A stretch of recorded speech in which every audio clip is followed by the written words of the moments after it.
కేసీఆర్ నువ్వు ఎందుకు అరెస్ట్ చేయడం లేదు? అబ్బాబ్బాబ్బా ఎంత యానం ఇబ్బంది అవుతుందంటే వీళ్ళకు. జల్దీ వేస్తే బాగుండు, జల్దీ నూక్కపోతే బాగుండు, జల్దీ ఎత్తుకపోతే బాగుండు. కేసీఆర్ అంటాడు లేకపోతే ఇక మేము ఆడిందే ఆట పాడిందే పాట అని మస్తు అనుకుంటారు, చాలా మంది అనుకుంటారు.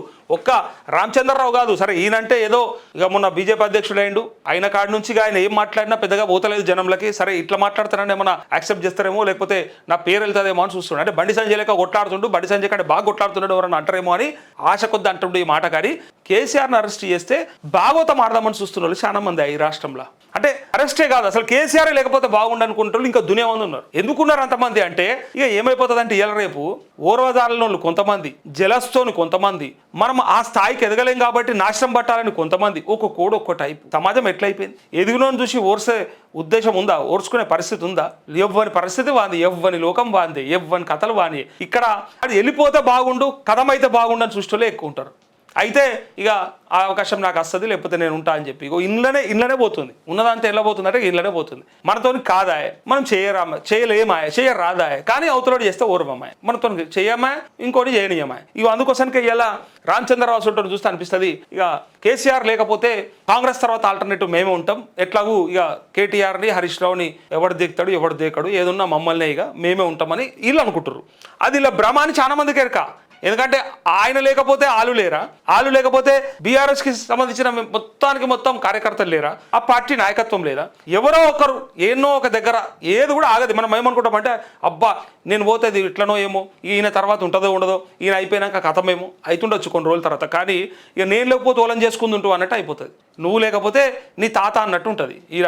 ఈ లోకం ఎట్లా అయిపోయిందంటే ఇప్పుడు నువ్వు ఉంటేనేనా, నువ్వు లేకపోతే ఇంకోలు ఓలను ఒకరు నడిపిస్తారు భయ్, ఎట్లా అయిపోతుంది ఏమన్నా కింద మీద అవుతుందా అన్నట్టు మాట్లాడతారు. సో ఇక్కడ కూడా కేసీఆర్ అనేట ఆయన కనబడకపోతే చాలు, కేసీఆర్ అంటోడు లేకపోతే బ్రహ్మాండంగా మేము ఏమన్నా చేసుకుంటాం, మేము ఏం చేస్తే మమ్మల్ని అడిగేటోడు ఉండడు. ఎందుకంటే అంతో ఇంతో సబ్జెక్ట్ ఉన్నాడు, నాలెడ్జ్ ఉన్నాడు, ఈ తెలంగాణ మీద ప్రేమ ఉన్నాడు, ఈ సమాజం పట్ల సోయి ఉన్నాడు, ఇవన్నీ ఉన్నాడు. కాబట్టి ఏదైనా అడిగితే మళ్ళీ రేపు పొద్దుగల నోట్లే మాట రాదు కాబట్టి ఇక ఆలోచిస్తారు. కానీ ఆయన లేకపోతే బాగుండని ఇగో ట్యాపింగ్ కేసులో విచారణ పేరుతో కాలయాపన.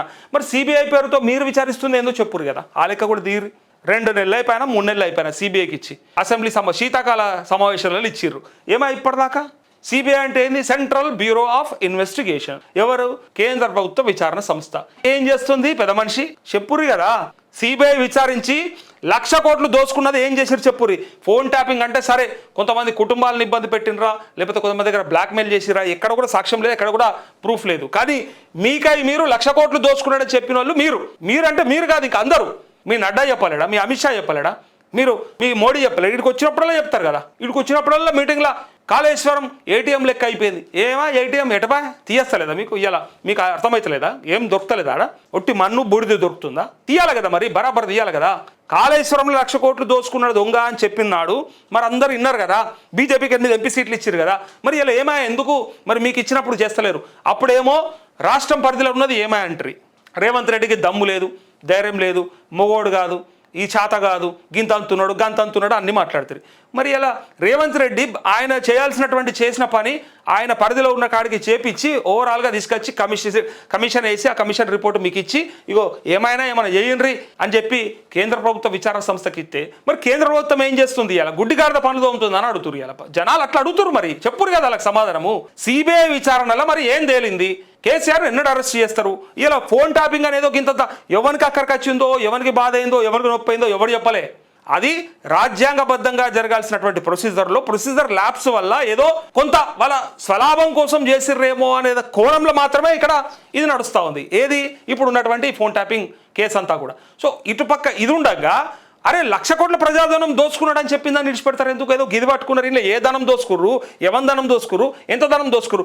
ఎవరినన్నా కాంట్రాక్టర్లను ఎవరినో, లేకపోతే సినిమా హీరోలను హీరోయిన్లను ఎవరినో ఫోన్ ట్యాపింగ్లో బెదిరించి బ్లాక్మెయిల్ చేసి తీసుకున్నారా అనుకుందాం. మాకు అక్కర్లేదు కదా. అదేదైనా ఉంటే విచారణ సంస్థలు తేలుస్తాయి కదా. దాంట్లో తప్పిదం ఉండి అది ఇల్లీగల్ అయితే డెఫినెట్గా వాళ్ళకి శిక్ష ఏమేయాలో అది వేస్తారు. కాకపోతే నేను అనేది 1,00,000 కోట్ల ప్రజాధనం దోచుకున్నటువంటి కేసీఆర్ని ఎందుకు దొరకబట్టరు? సిబిఐ ఏం చేస్తూ ఉంది? ఈ రాష్ట్రం ఏం చేయాలో చేసి పంపించింది. వాళ్ళు ఏం చేసారు?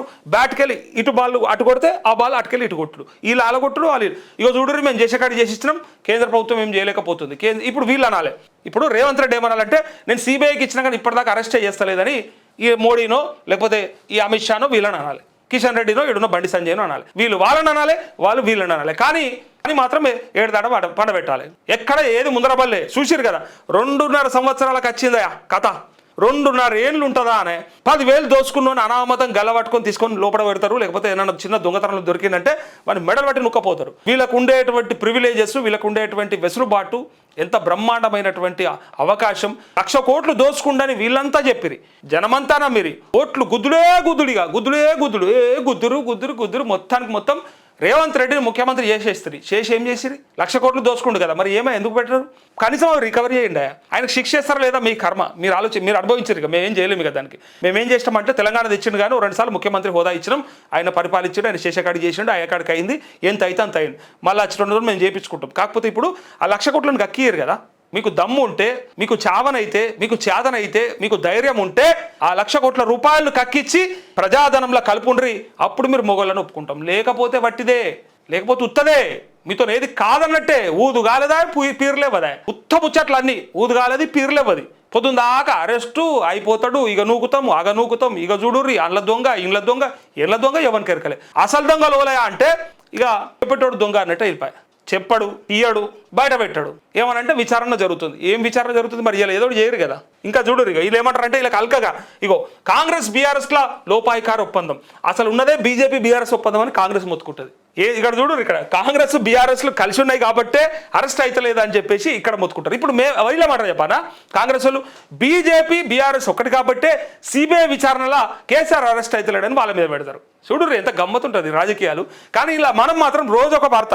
ఇక్కడ చెప్పిన ఉంది అక్కడ చెప్పుకోవాలి, అక్కడ చెప్పిన ఉంది ఇక్కడ చెప్పుకోవాలి. వీళ్ళన్నది అటు చెప్పాలి, వాళ్ళన్నది ఇటు చెప్పాలి. నడు ఇట్లా మనం అసలు వీళ్ళంతా దొంగలా, వీళ్ళంతా సత్యపూసలా, వీళ్ళంతా ఏంది అని మనం ఆగమైపోవాలి. వీళ్ళు నిజంగా మన కోసం కొట్లాడుతున్నారు అని డౌట్ రావాలి మనకి. ఓసారి ఆగమైపోవాలి మనం. బీఆర్ఎస్ పార్టీ మునిగిపోతున్నా నావా, మరి మునుగుతున్న దానికి నువ్వెందుకు అడ్డం? నీకేమక్కర? మరి మునిగితే మునిగిపోను కదా, వాళ్ళంతా వాళ్ళ కర్మానికి మునిగిపోను కదా, ఆగమైపోను కదా. బీజేపీ రాష్ట్ర అధ్యక్షుడు రామచంద్రరావు విమర్శలు. ఇక రామచంద్రరావుకి అయితే వీలైనంత తొందరగా కేసీఆర్ని పక్కకు పెడితే బాగుండు, జైల్లో పెడితే బాగుండు అని ఉందట. ఇక జైల్లో పెడితే మరి మీరేం చేస్తారో చూడాలి ఒకసారి. మొదలు మీ ఈటల రాజేందర్ లాంటి వాళ్ళు కేసీఆర్ను పొగుడు బంద్ చేస్తే బీజేపీ జర ముందర పడుతుంది. ఇక లేదు ఆడికెళ్ళి వచ్చాడు కాబట్టి పొగిడితే పొగుడుకోరంటే పోతుంది. ఓ దిక్కు జారిపోతుంది. తూటు పడ్డది మీ నావకి, అది తెలుస్తలేదు మీకు. నావా మునిగిపోతుంది బీఆర్ఎస్ది కాదు, బీఆర్ఎస్ నావ కాదు, మీ బీజేపీ నావకు తూటు పొడుస్తుంది. ఈటల రాజేందర్ అసంటాడు. అంటే కేసీఆర్ని పొగుడు, కేసీఆర్ తప్పేం లేదని చెప్పుడు, నేను పార్టీలో ఖచ్చితంగా మాట్లాడుతున్నా అని చెప్పుడు, లేదు నేను డెఫినెట్గా తెలంగాణ ప్రజల కోసమే మాట్లాడుతున్నా, కేసీఆర్ ఏమో బాస్ అని చెప్పుడు. ఇవన్నీ చూస్తే ఎట్లున్నది తెలుసా? తూటు పొడుస్తుందే మీ ఈటల రాజేందర్, పోతుందే అందులోకెళ్ళి, బీజేపీకి నష్టం జరుగుతుందే అందులోకేంచి. మీ అధినాయకత్వం వచ్చేమో వీళ్ళు దొంగలు లంగలు లపంగలని చెప్పిపోతారు. మీ వాళ్ళేమో కేసీఆర్ బాసు, కేసీఆర్ ఏం ఖరాబ్ చేయలేడు, ఎవడన్నా తలకాయ ఉన్నాడన్నా అంటాడండి, ప్రాజెక్టులో ఎవడన్నా కమిషన్ల కోసం కడతాడండి అన్నాడు. మరి తలకాయ లేని ఎవరికి? మోడీకా, అమిత్ షాకా, నడ్డాకా, నీకా, కిషన్ రెడ్డికా, బండి సంజయ్కా? ఎవరికి లేదు తలకాయ? నాకు అర్థం కాలే. ఈటల రాజేందర్ అన్న తలకాయ ఎవరికి లేదు? ధర్మపురి అరవింద్ అన్నట్ట, లేకపోతే ఇటు పక్క రఘునందన్ రావు అన్నట్ట, ఆ మేధావులను అన్నట్ట, మరి ఎవరిని అన్నట్టు? తలకాయ లేనోడు అంటాడు కమిషన్ల కోసం అని వీళ్ళే అన్నారు కదా. మొత్తం కమిషన్ల కోసం కట్టిరని అన్నది మీ వాళ్ళే కదా. ఆ మాత్రం అర్థం చేసుకోకపోతే ఎట్లా? అయితే ఇక్కడ ఆయన అనేది మాత్రం ఇగో జల్దీ అరెస్ట్ చేస్తే బాగుండని. ఇగో ఫోన్ ట్యాపింగ్ కేసులో బీఆర్ఎస్ పార్టీ అధ్యక్షుడు కేసీఆర్ని ఎందుకు అరెస్ట్ చేయడం లేదని ప్రభుత్వాన్ని బీజేపీ రాష్ట్ర అధ్యక్షుడు ఎన్ రామచంద్రరావు ప్రశ్నించారు. నోటీసులు విచారణ పేరుతో కాలయాపన చేస్తున్నారని విమర్శించారు.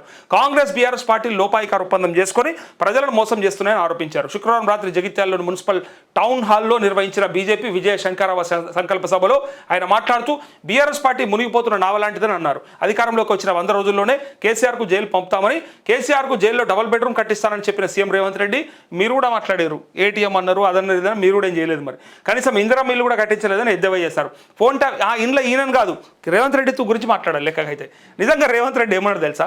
మీ అందరికీ యాదుకుండాలి. 100 రోజుల లోపల కేసీఆర్ని జైల్లో పెడతా అన్నాడు. 100 రోజుల లోపల 6 గ్యారంటీలు అమలు చేస్తా అని చెప్పాడు.